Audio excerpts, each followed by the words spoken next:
Con su permiso, diputado presidente, compañeras y compañeros legisladores, en representación del Grupo Parlamentario del Partido del Trabajo, acudo a esta tribuna para participar en la conmemoración de los primeros 100 años del Ejército Mexicano. Los sangrientos sucesos de febrero de 1913, auspiciados por la nefasta intervención del embajador de los Estados Unidos de Norteamérica, Henry Lane Wilson, propiciaron el golpe militar en contra del gobierno legítimamente constituido del presidente Francisco I. Madero. A estos hechos, la historia los conoce como la Decena Trágica. No pasamos por alto el gesto de dignidad institucional y lealtad al gobierno, entre otros, de muchos militares probos, el de los cadetes del heroico Colegio Militar, que acompañaron al presidente desde el Castillo de Chapultepec hasta Palacio Nacional. A ellos no les importaron las órdenes de superiores jerárquicos que se pronunciaron a favor de la traición, sino el respeto a su juramento de lealtad institucional. Paradójicamente, muchos de quienes se decían maderistas se sumaron al derrocamiento con el argumento de que había que restaurar la paz y tranquilidad en la República. Muy caro pagó el presidente Madero el no haber licenciado al Ejército Federal. Antes, al contrario, quienes tuvieron que devolver sus armas y reintegrarse a sus actividades cotidianas fueron los integrantes del Ejército Revolucionario. Muy caro pagó el señor Madero este hierro.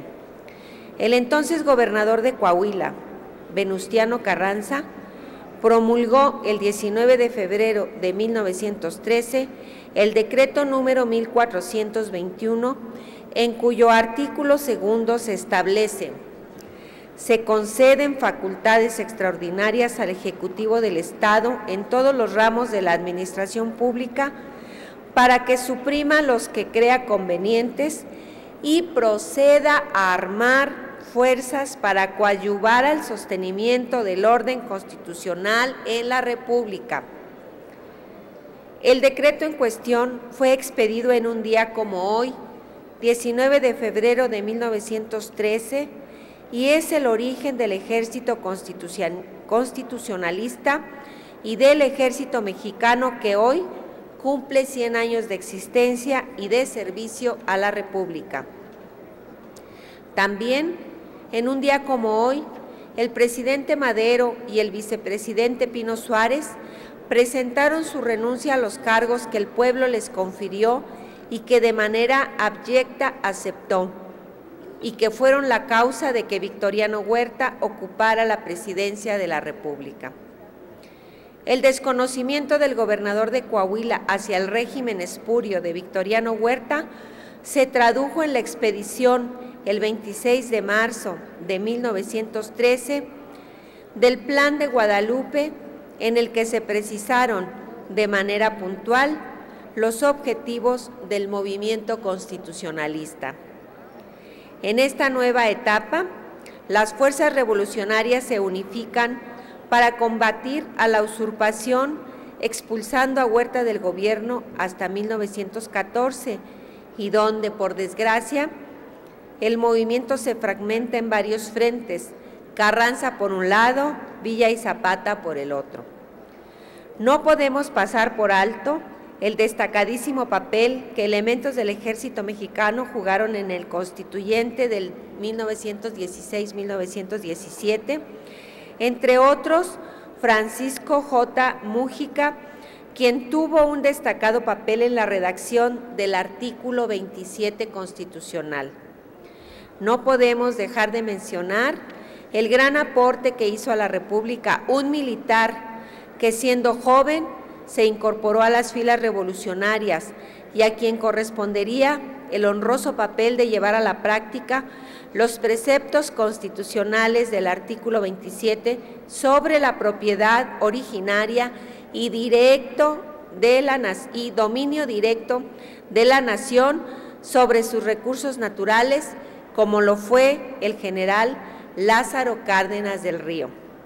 Compañeras y compañeros legisladores, el Ejército Mexicano, creado hace 100 años, tiene una profunda raigambre popular, es a fin de cuentas el pueblo en uniforme. Populares también fueron los ejércitos que siguieron a Hidalgo y a Morelos en la búsqueda de nuestra independencia. Populares fueron los ejércitos que siguieron al presidente Juárez en la Guerra de los 3 años y en la lucha contra la intervención francesa.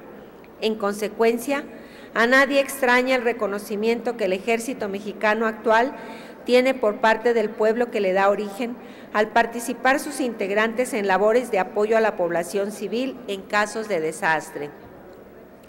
Desafortunadamente, en algunas épocas de nuestra historia se han cometido excesos, como en el movimiento estudiantil de 1968 y los que se han dado por algunos elementos de las Fuerzas Armadas en contra de la población civil con motivo de la utilización del ejército en tareas de combate a la delincuencia organizada.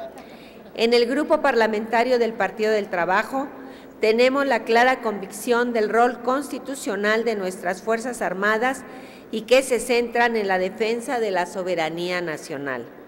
Por ello, estamos a favor de dotar a las Fuerzas Armadas de los instrumentos jurídicos necesarios que permitan una coadyuvancia en el combate a la delincuencia, siendo la tarea fundamental de este combate la que realicen las fuerzas policíacas civiles.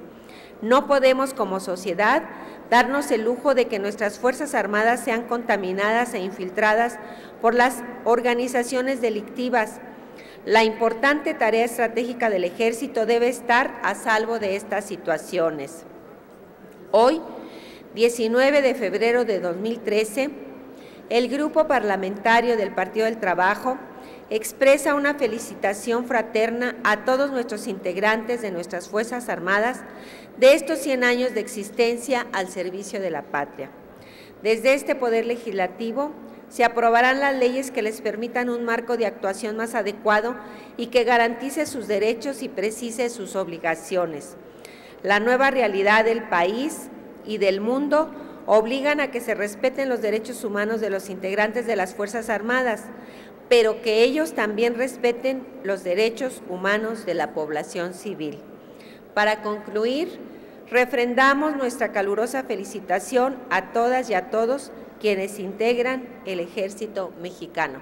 Es cuanto, señor presidente. Muchas gracias.